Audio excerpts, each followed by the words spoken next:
Hey there, welcome back to Side Channel today. This light-footed agama lizard is small enough to find shelter, and his scaly skin keeps much-needed moisture locked in.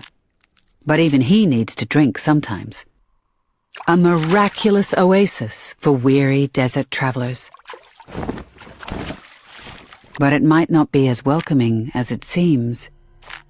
Incredibly, this pool is full of crocodiles.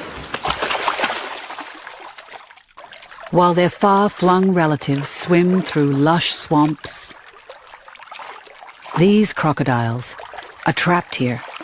For them, it's not an oasis. It's a prison,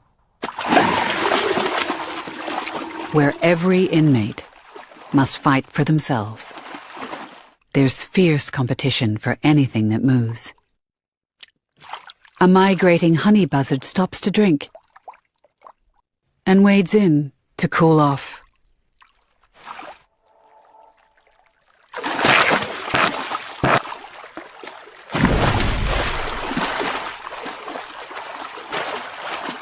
It won't feed everyone. If they stay here, they could starve.